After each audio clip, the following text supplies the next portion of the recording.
On the Recyard, women's prison podcast, where we are live on the Recyard every Wednesday night. Is this thing on? It's on. Wow, Yeah. it sounds real good. The audio Well, sounds real good. thank you. Well, I couldn't be sure because you rolled in right here before we started, so we didn't get a sound check. So we're doing that for the people tonight. You know, I read this TikTok, or maybe it was an Instagram story that says that one friend that y'all could just be talking about one thing and she's still going to get a good dig in at you, just no matter what it is. So well done. Absolutely. You can count on me. You can count on me for that. It is Wednesday night and we are on the Recyard Women's Prison podcast. I'm Marci Marie. Well, I'm Toonchi. I'm going to take that candy out of my mouth for the rest of the show. That was a bad idea to pop that sucker in there right before we went on air. I wasn't going to tell you because the last time I said something about the honey in Chicago, you said, what I need you to do is to leave me alone. Welcome in, everybody. We are on the Recyard. We're going to be talking about how to handle people like us. How do you deal with folks that have been in prison for a minute, and how do you know when they're being serious or when they're using dark humor to survive? It's going to be a really interesting topic, and I'm excited for the show tonight. I am before we even go into weekly recap. Before we recap our week, Toonch, I absolutely have to talk about what happened at Hobby today Oh, yeah. Yeah, because for sure. It's so deep in my spirit. The Hobby unit is a prison in Marlin, Texas. I think it holds over 2,000 women, and my DMs and on all my social media platforms, and Linus has been getting reports about a death in Building 2. Building 2 on the Hobby unit, y'all, is the building kind of like the first step after you've been G5'd or G4'd. It is general population, but it's kind of like they always put all those folks coming out of G4 and G5 into Building 2, and the officers act accordingly. You know, the officers are harsher on that building, just like they're harsher on medium custody or closed custody. So the reports that we're getting is that late in the wee hours of the night last night, a young lady, and I'm not going to say her name. We do know her name, and if you're concerned about your loved one, you can message me and I'll tell you, but I'm not going to say it publicly.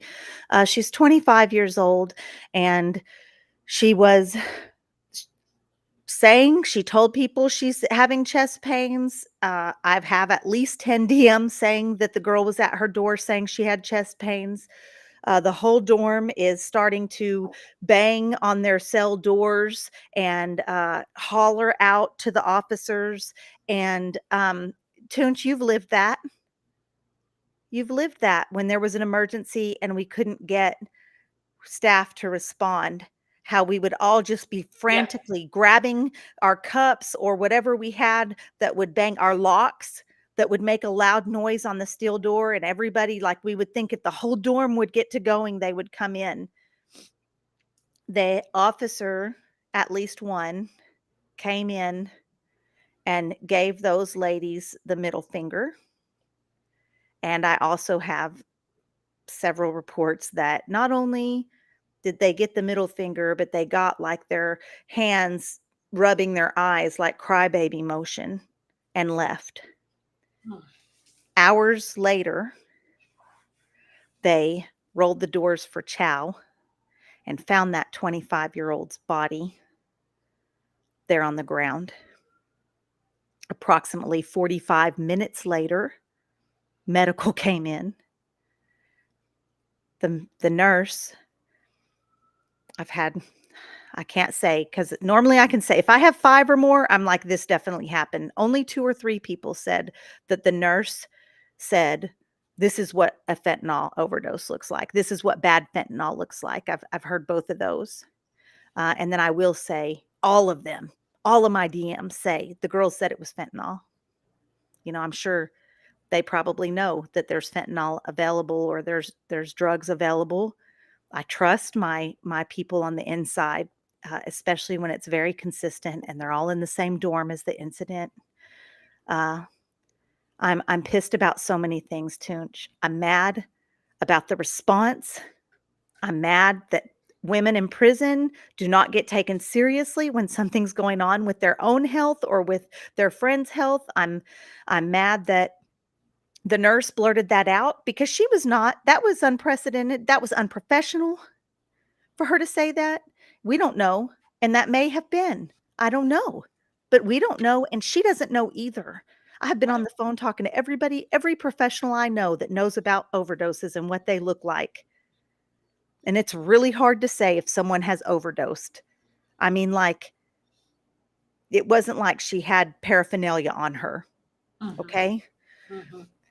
So I'm mad about that. I'm mad that the family now has lost their 25-year-old. We're hearing from so many folks on the inside. I'm mad about how that looks, how those folks had to witness the body being rolled out, and you've seen that, Toonch. I've seen that, and how that's being handled. What I also know is anytime I witnessed that, there was no kind of aftercare. There was no kind of, let's talk about this. There was no kind of, I mean, it was just kind of the next time Chain came in, that bed got taken. Somebody, I remember the laws would just come in and pack up their stuff harshly, you know, and I'm just pissed, man. I'm mad. Yeah. Well, and first of all, you're right. Like, the nurse had no business saying that because it could be all kinds of reasons. We don't have an autopsy, and, family may, nobody needed to know her opinion, right? Because then that sets the tone, or, how things get passed from person to person, like, first of all, could be health problem. Who knows? But, then this points to the state never having full transparency, right? They're not transparent about anything. We saw that through the lawsuit. Oh, it was Benadryl. They died of a Benadryl overdose, and their body temperature is 109 degrees, right? Like, and this is why people don't trust the state.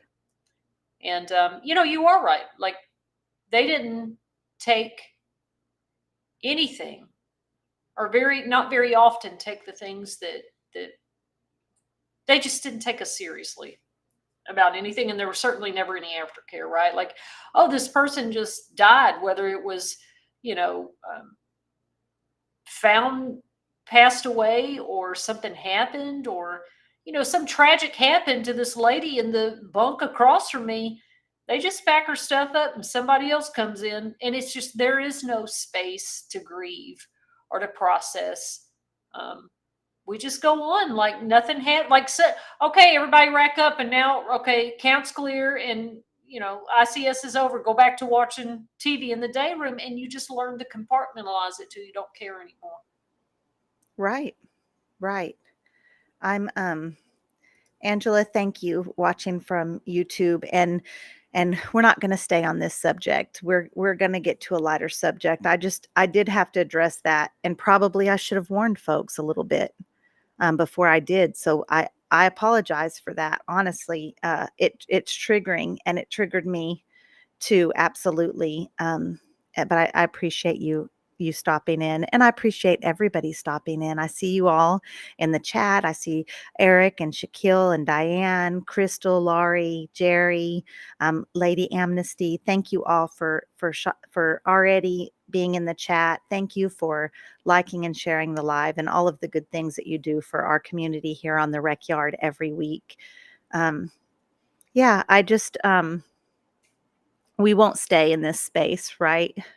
We can acknowledge the horror of it, I think, and and help it to fuel our advocacy work and our drive to change the culture inside.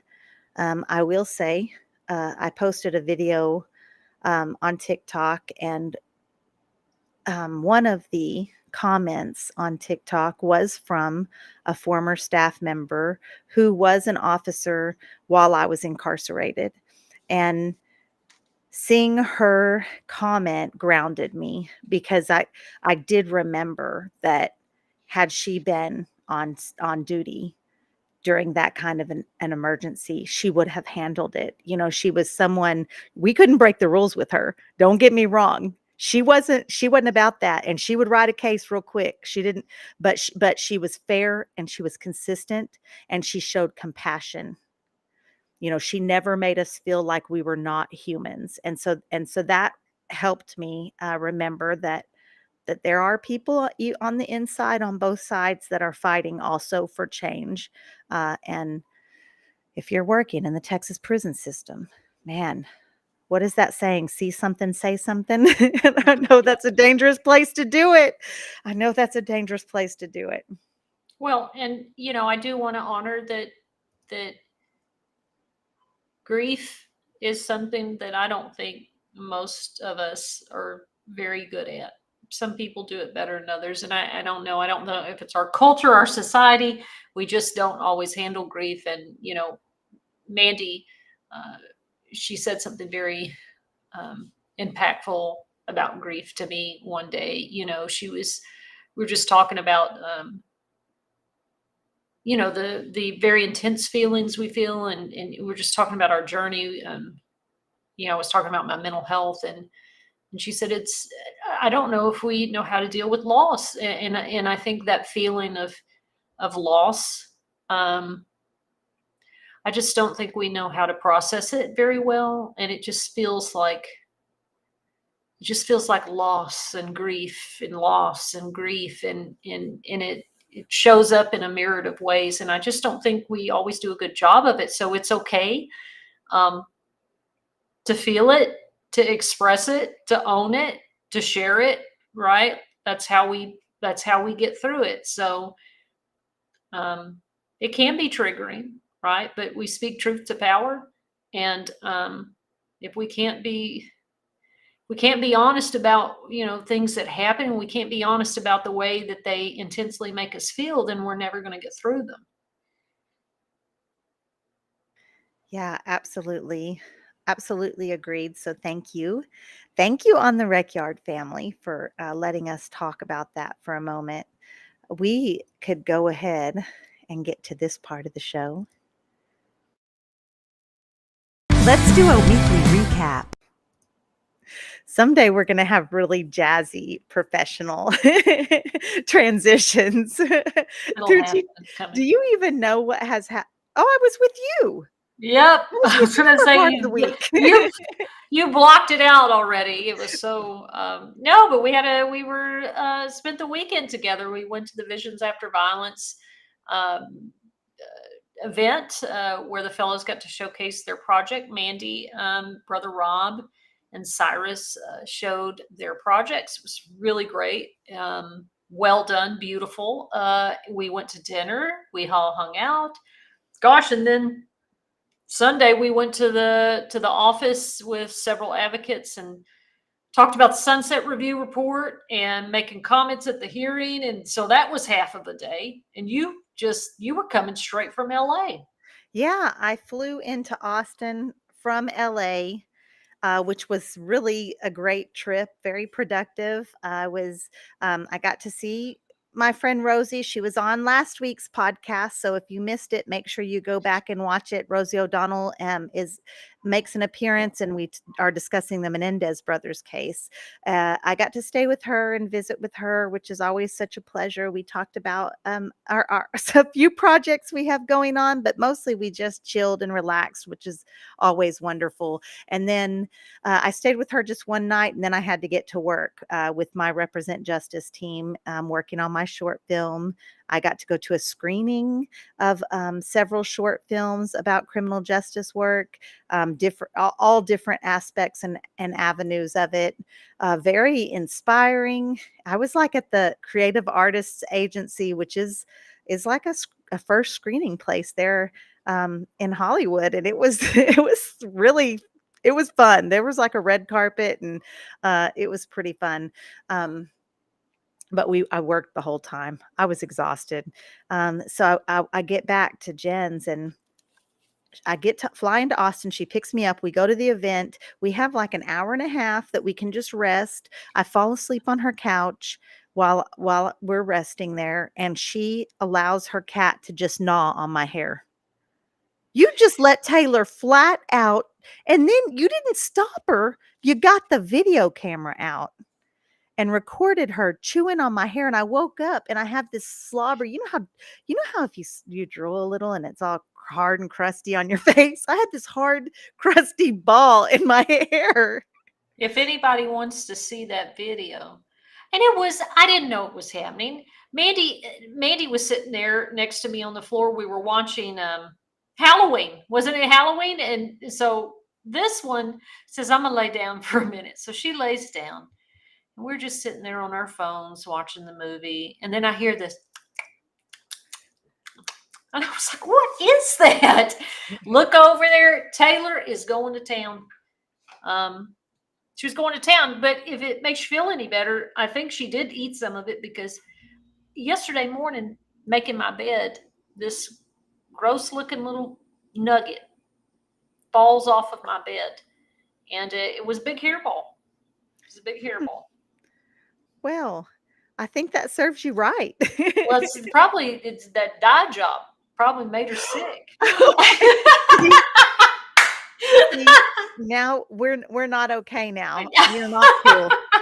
Desiree, I see you in the chat. It won't let me highlight your comment, probably because you have this great star next to it. It won't. I don't know why it won't let me highlight it, but we appreciate you. We see you for sure.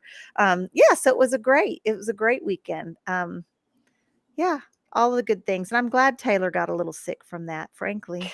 Ooh, I'm gonna pay for that. I'm gonna pay for that dye job comment. Oh yeah, it's coming. coming. And don't you dare. And then Marci had my coloring book that Brittany bought me, my Taylor Swift coloring book. Yes.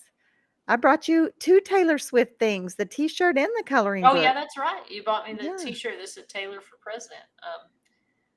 Yeah, so it was good. You came bearing gifts. So yes, I came bearing gifts, and I left with the chunk of hair out of my head. No. Well, so why did we pick this topic? First of all, you have to address the fact that you don't know what it means when I say, you better watch how you wipe my chest. Honey, if anybody else, now if you were at Lane Murray, if you heard this at Lane Murray, you don't count. Anybody else, have you ever heard that phrase anywhere else? Because so when Marci made the little picture for our thumbnail, I was like, what in the hell does this mean? Did she make a typo here? And so I was like, what is this? And she goes, I'm dead. What do you mean you don't know what this phrase is? I have never in my 20 years of prison ever heard that. Please chime in on the Recyard family. If you know what this phrase means, you better watch how you wipe my chest. Watch how you wipe my chest. Jerry says, nope, never heard of it. We said it all the time. It's from a little bougie song. And Sean and Sade, right? Sade's like, never heard of it. Girl, you just made this up. We said it all the time. I didn't make it up. Where's Peaches and Mandy and Deja and them? Peaches have heard it. She's heard it. Peaches has heard it. She was on Lane Murray with me. I've heard her say it. And Shannon says, watch how you handle me. That's what it means. No, she's just saying. He's not correcting me. Shannon knows what it means. Where did y'all get that? Oh, so it was a lyric of a song. Yes, it was a song lyric. And like many things that happen in prison, you get attached to a saying and it goes kind of crazy. And that's it. So it's okay if if not everybody knows what I'm talking about. Just when people see that little thumbnail and they're like, "What is this about?" And I was thinking that that would be a great example for when you're dealing with people who have been incarcerated. We have oftentimes another language. There's a few sayings. There's another one, that Jen and I have said on the show, and I say it to my little nephews. God help me. Which one? Uh, What is it? Quit playing them bald-headed hoe games. It is a favorite. It is a favorite. And then you say that to people outside of, formerly incarcerated space. They're like, "What are you talking about?" Right, It's right. just ball-headed whole games is when you being trifling. When Yeah. when when you up to no good, you pulling some game and it's real weak. It's real weak. Yes. Yes. So I do that, like when my nephew gets out of the shower and says, "Yes, I did wash my hair, Aunt Marcy, and his hair's still dry." Hey, if you're gonna play the game, you got to play it better than that, bro. Right. So yeah, so there are a few things, and I think this kind of came about, Jen, maybe because when we get together, and it's not just when I'm with you all, with my lioness crew, or it's not just us, it's it's other formerly incarcerated spaces as well that I'm in. We get pretty raw with each other. We handle each other a little rough, in a teasing. We know that it's kind of in a teasing, loving way, even, and we realize that we have been told, actually, that that comes off really aggressive to other people. Like, my mom has been in the witness space with Jen and I, and had said, "Man, you and Jennifer are really mean to each other." Like, we're not mean to each other, and uh, Eric's throwing another one in there. "You ain't about that life. You ain't about that life." Um, but we were just kind of wanting to, yeah, have a conversation around, how do you navigate those waters when people have this completely different history of a life, and they move in those spaces, and you're not familiar with that. Yeah. Well, and understanding, um, you know, how we communicate with each other and how people communicate with us, right? I'm thinking, well, and I think we have to kind of train each other in the language of the world, and we have to train the world in the language of us, right? And so just thinking about, you know how we look at the world and how we interpret things, and I think it is very unique to us as formerly incarcerated women. We tend to carry a lens that we look at the world through suspicion and, being on edge, hypervigilance, and people in the world. I'll use an example. Like, if you don't follow up with one of us within I'm not saying like, oh, a week or so. No, within a day or two, right? Like, or maybe even a couple of hours. It's it becomes interpreted in so many different ways, and I think that is the challenge, like, of trying to communicate with formerly incarcerated. And I hear it from men too. Well, our cutoff game in there is really strong. And I'll tell you what, we get moved around, we get comfortable in a dorm, we form bonds and relationships, and we can be up and moved to an entire different unit in the middle of the night, dropped in a whole new space. So when there are any if you have a verbal altercation with someone in prison, it's really easy to detach yourself from that person, because we are constantly having to be detached from our community that we have bonded with. So we're able to just kind of do this. And if you feel disrespected, you just, well, that's it. That's a one chance. That's That's it. it. Shut down. That's it. And so out here, it is normal, I think, for you to send a text message and someone maybe not get back to you till the next day, or you send an email and maybe somebody not look until the next week, or maybe even somebody got busy, and just forgot about it. And then, and once that happens, it's our instinct to say, "Whoop, forget it. Forget it. She doesn't care about us. They don't care about us. He doesn't care about me. I'm not worth even a text message. So forget it," right? Yeah. Well, and I think it's the majority of us share a lot of mental health symptoms, right? Even before prison, but magnified during and after prison. Is that is how we keep ourselves safe. I don't have time to keep giving you chances to disappoint me. I don't have time. Inside of me, what I mean is, I don't have the luxury. I don't. It's a very threat to my survival if you burn me, or if I even if I think that's the hard part, right? The perceived. Sometimes it's not even real, it could be perceived. And us just I don't have the luxury of being wrong about you again. So goodbye. So you And I better don't know if yeah. So you better watch how you wipe my chest and email me right, back when I email you. Like right. Boozy said, and wipe me down. Thank you to the Right Cause Urban Youth Foundation. Uh, appreciate y'all always coming through for me. The rights are always coming. See, that's why I'm down for them. Uh, um, yeah, I think acknowledging that even if you did not have any mental health issues at all before you went in, then certainly prison caused some trauma. Even if that has not surfaced yet for you, you have seen things or witnessed things that have caused some damage, I promise. So I think it's important for people out here recognizing that we are, which sounds crazy because I feel like such a powerful badass woman these days, but we are a vulnerable population. We have been, we are in healing mode, right?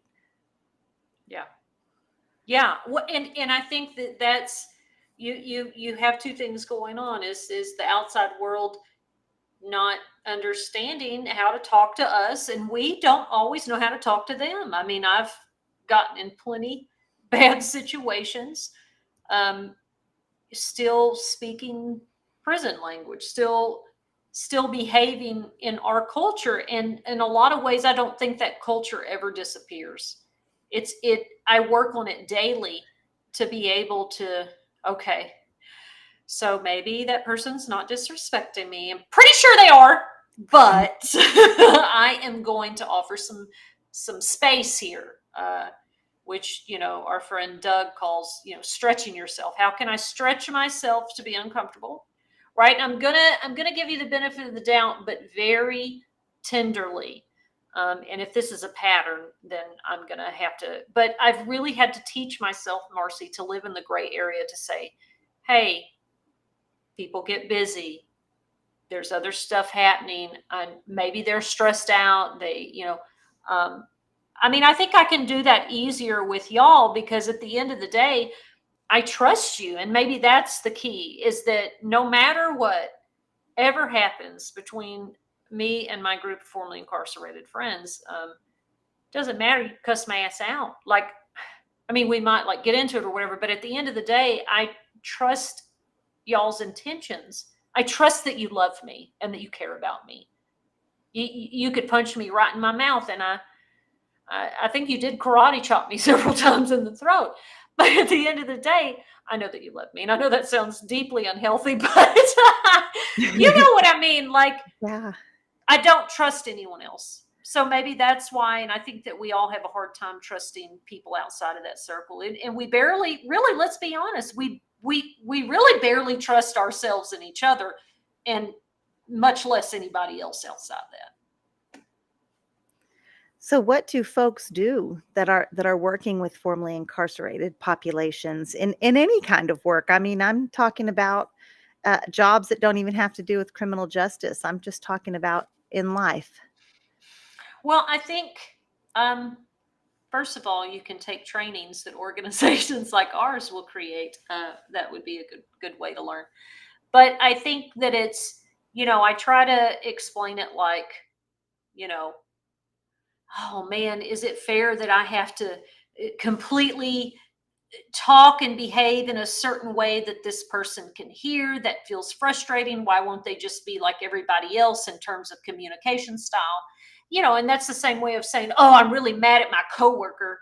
I've got to I've got to help him, do his insulin shot every day.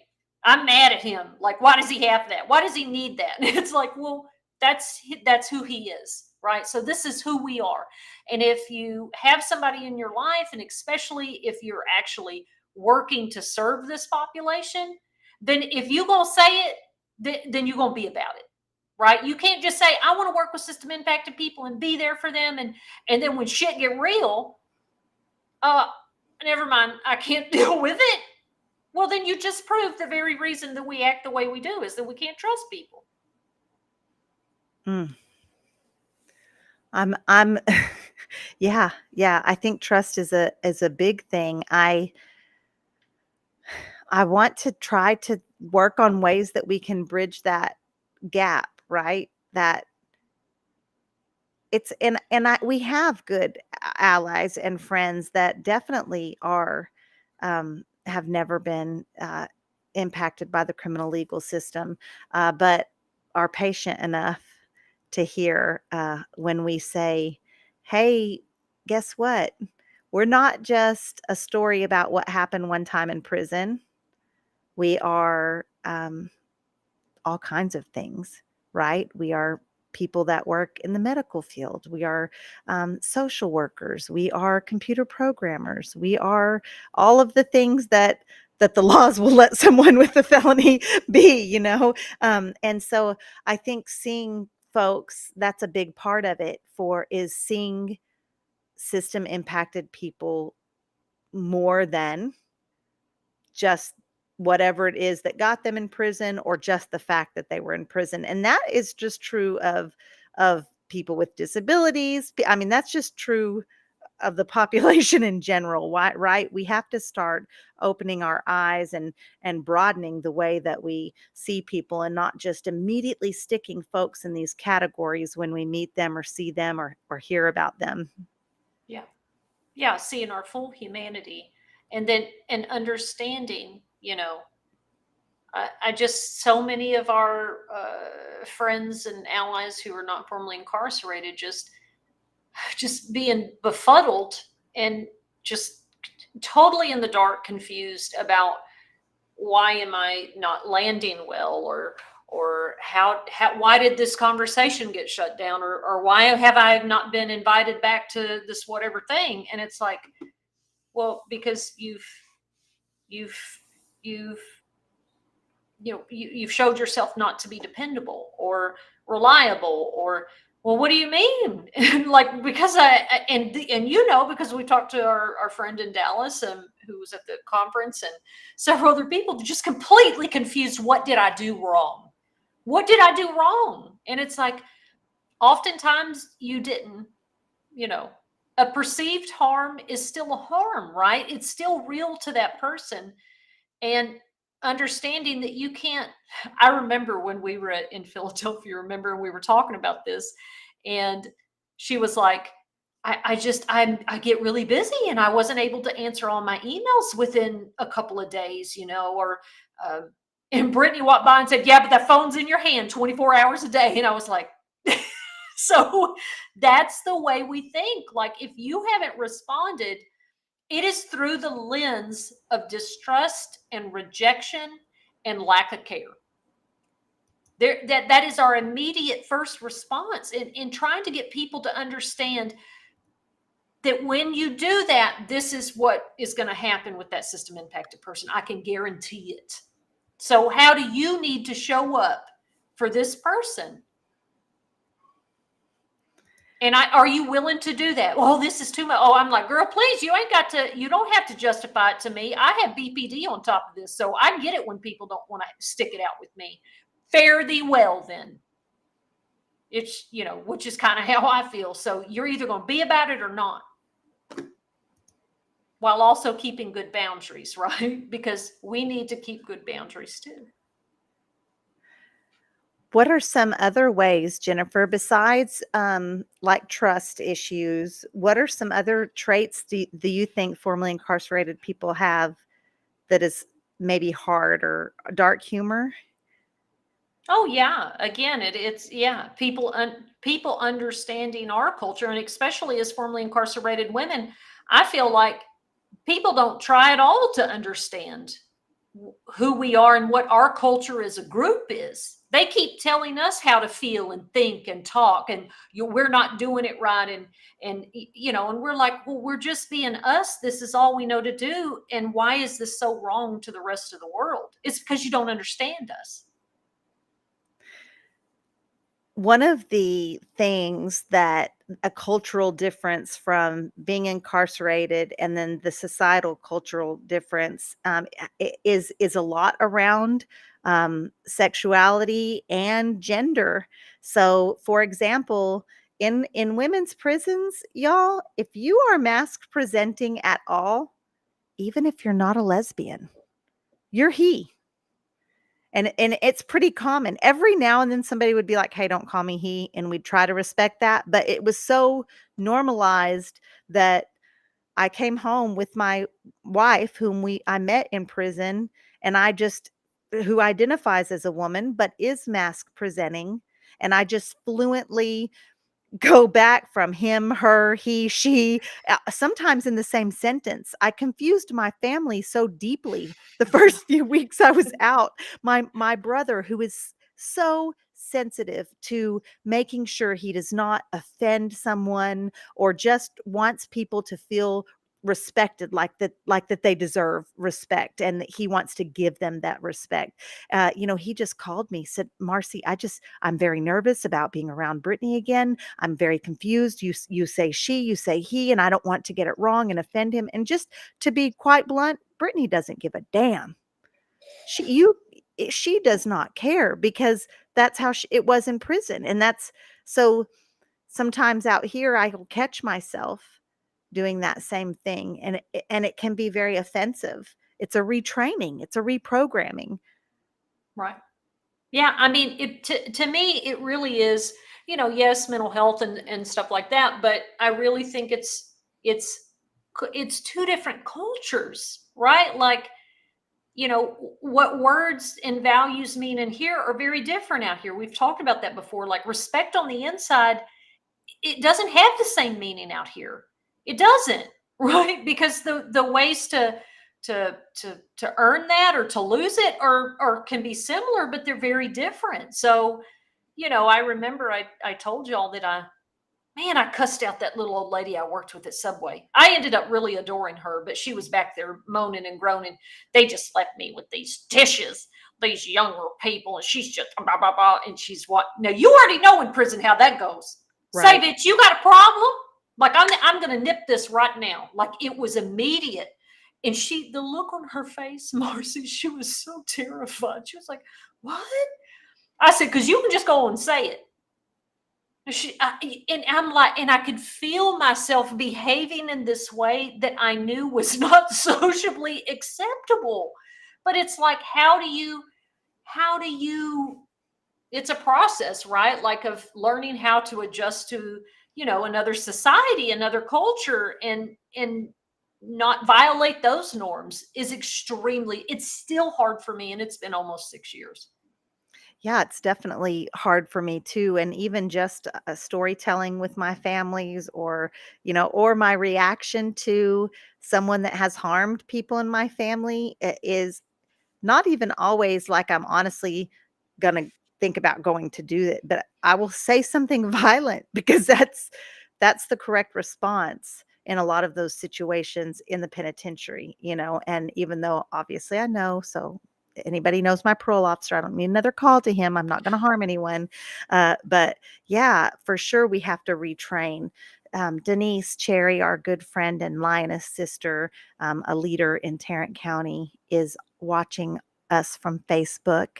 And she says that people don't understand how we feel like once a criminal, always one, like maybe that stigma that's placed on folks. And I just wanted to sing Denise on here, and Jerry, who also did quite a bit of time.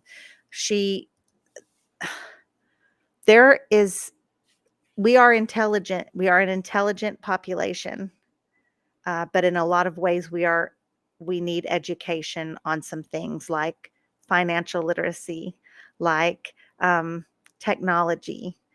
So dealing with system impacted population, you're not going to want to come and say, you're not going to want to say, hey, hop on this Zoom and da da da, we're going to hash it out, because they probably have never been on a Zoom before.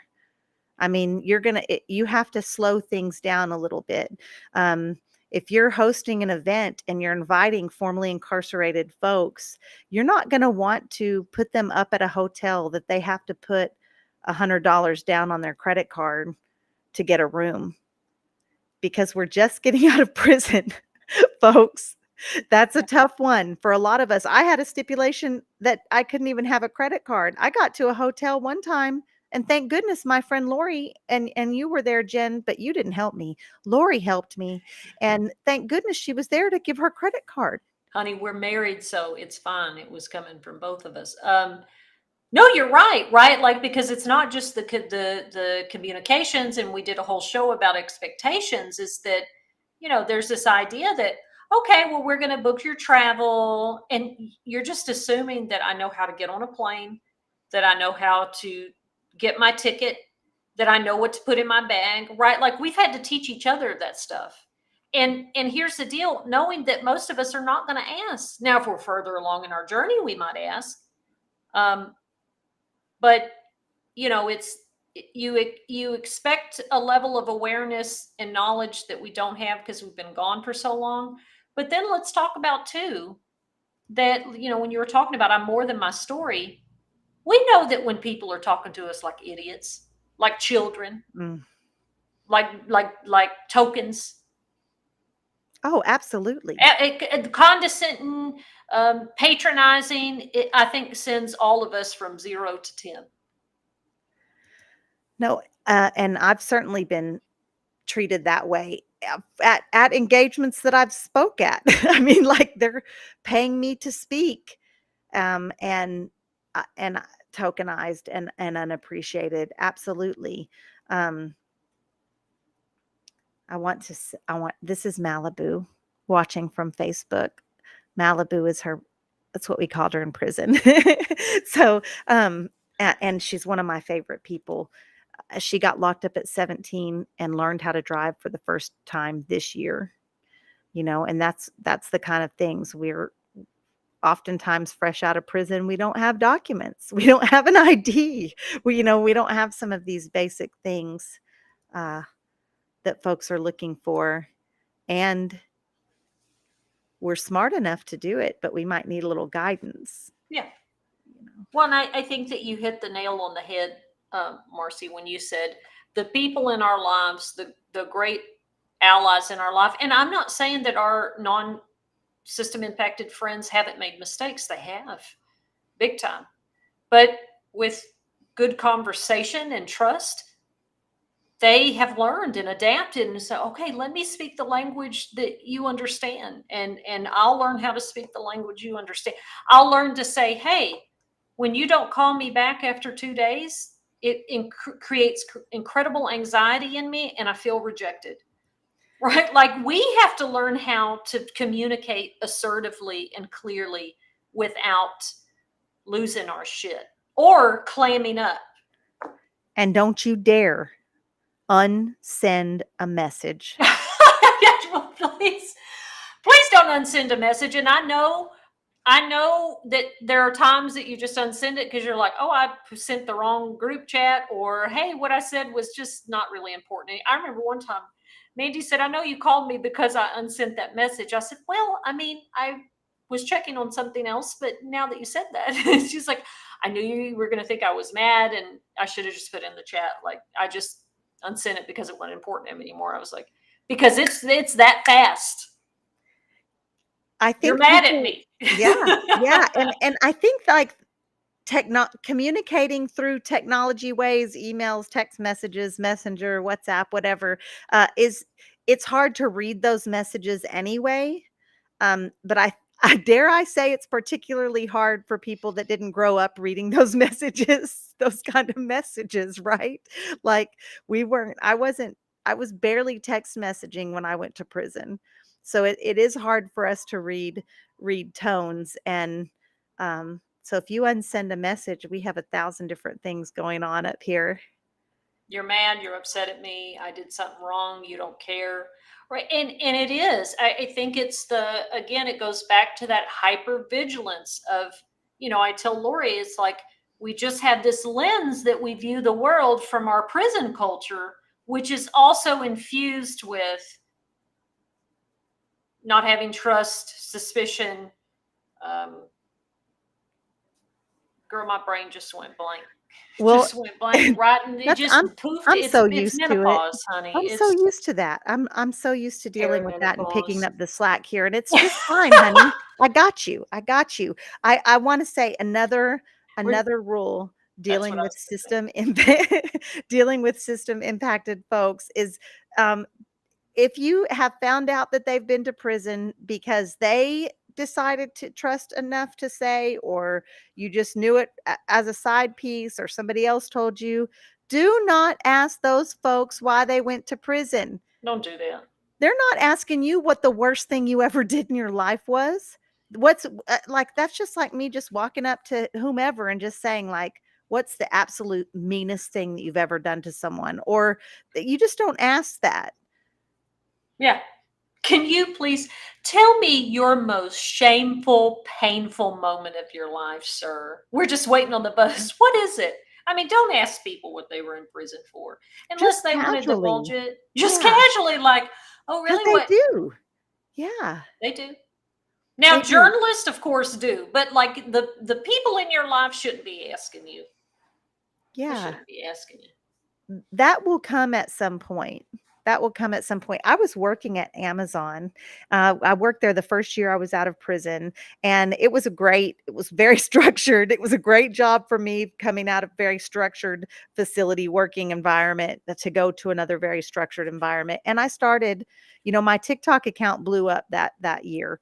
Um, and I had done a fried pickle recipe that went viral, and one of my coworkers saw it, and no one had known that I had been to prison, that I worked with, and but then they see this video, and I'm like, "Hey, y'all, this is how we made fried pickles in the penitentiary," So there anyways, one of them stops me. He was a PA, he was over me, he was a supervisor, and he's like, "Girl, I saw your fried pickle TikTok." I was like, "Holy hell, is that Marcy?" He's like, I didn't know you'd been to prison, you know? And he was real cool with it. But he's just like, almost like I leveled up in his book, you know? And so that was great. But once that comment was made, and I don't know if it came from him or if just other people or whatever, but then everybody knew. And people were like, we'd be in the break room, and I'm like eating my lunch, watching my little whatever on Facebook or whatever. And people are like, girl, what'd you do to get in prison? Girl, I saw you were in prison for 10 years. What'd you do? Like, don't, not only are we only acquaintances, like, it was just very inappropriate. And it made me ready to leave that job. Frankly, I left that job. I got a production deal, and I left that job really before I could afford to leave that job because of that. Like, it got very uncomfortable. Mhm. Well, and Marcy, I forget that is the rest of the way the world works, right? Like I deal so much just with us and our allies, people that know and just are loving and all the great things, and then I venture outside that bubble, whether it's looking for a place to rent or other, not really other jobs because I don't want to go anywhere, but like asking and inquiring or trying to volunteer somewhere else or do the rest. I'm like, oh yeah, the rest of the world is not like the bubble that I live in. It is very judgmental, asking the nosy questions, doing all those things. And I always felt like, you know, There at no point now could either you or any of our friends hide and live in the shadows and just move on with our life. Some people want to do that. That's fine. I just felt like I read a book in prison and it was called The Real Truth About Success. And the first advice was, first of all, yes, hard work is important to success, but the most important thing is networking. It is who you know and it is relationships, right? But the second big thing about that book was it said your flaws, vulnerabilities, mistakes, whatever they are, you flip that narrative and you own it and make it your power. And I thought a lot about that. Like, wait a minute. My criminal background, my experience in the system, which feels like such a negative all the time. How do I own that, reclaim that narrative and turn it around and make it essentially work for me in my professional and personal life and my growth? And then guess what? I don't have to live in fear that anybody is going to throw it in my face or ask those really weird, bizarre questions and be uncomfortable. So I just owned it. I'm going to beat you to the punch. I'm just going to own it. Yeah. I mean, and I think that's now for me, I mean, that the fact that I've been to prison is helpful in the spaces that I travel in often. So it's different, but Toonch, we are the exception.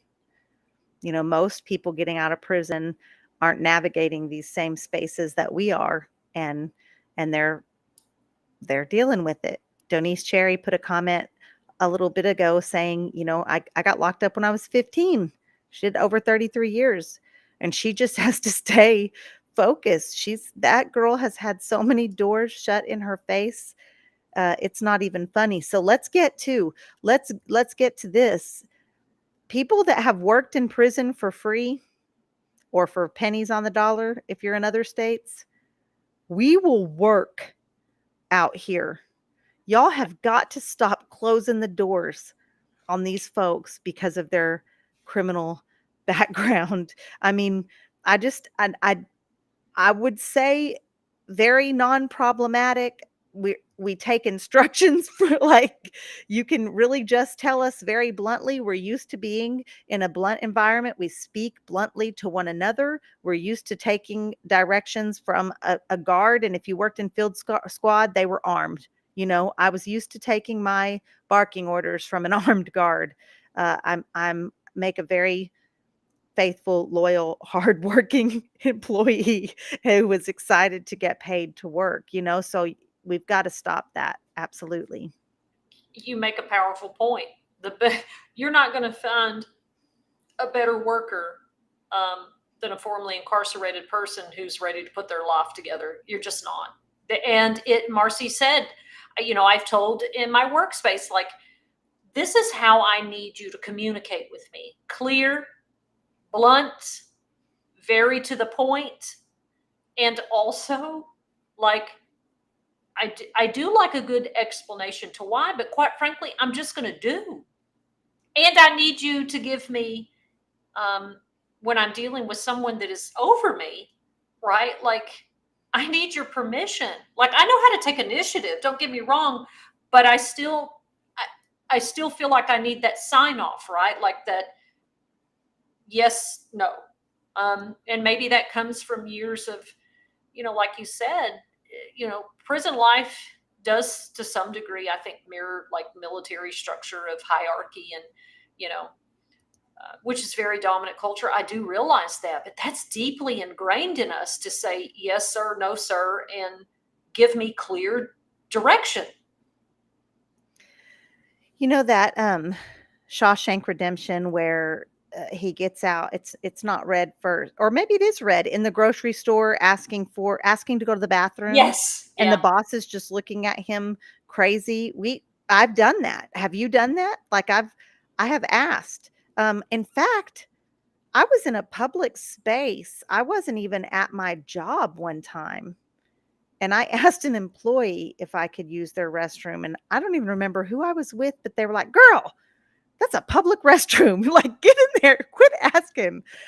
You know, and that was, um, Leanne's watching from Facebook, and she says she's having a hard time finding employment with her background and her face tattoos. And this is someone that I watched personally leading a hoe squad, like leading and working in the trenches and getting things done out in the fields. And this is someone that is having trouble finding a job in a restaurant. I mean, this is the reality that we're living with. Mhm. So, Toonch, we have 5 minutes, honey. 5 minutes. 5 minutes. Well, I just encourage anybody who really wants to interact with system impacted people. I certainly, me and Marci are talking from this perspective of women, but again, I hear the same things from system impacted men as well, like communication style. And but you want us to understand you and how to live out here, then you've got to be patient. And you nailed you really did. You hit the nail on top of the head when you said it's about patience. And if you're not willing to put that patience in and you're not willing to work with us to understand us, then why in the world should we try to understand you, right? This is who we are. This is what we've come with, our little baggage, or whatever you want to call it. It is what it is. And, hopefully this kind of gives you a better understanding of how to interact with folks. Thank you for that, Toonch, and thank you to our community for always showing up for us. You guys just always come hard on Wednesday nights, and I know some of you can't make this time and are watching later or listening wherever you hear your favorite podcast, but we just appreciate you. This is literally our favorite night of the week. I had a rough afternoon, and I am just grateful to be here in community with you all. Make sure that you are subscribed to our YouTube channel. As we start to grow, we might only be able to stream like sponsors. Where are you? Knock any time now, but when they come, they will only allow us to stream one place, and that will be YouTube. So y'all make sure you're subscribed to On the Recyard on YouTube. Like, share, comment, all of those beautiful things that you guys come in strong for us every week doing. Thank you so much. And we are absolutely not going to do that. Toonchi is not singing us out. Absolutely not. We will be back here on the Recyard, same time, same place next week. Love you all. Out with us on the Recyard Women's Prison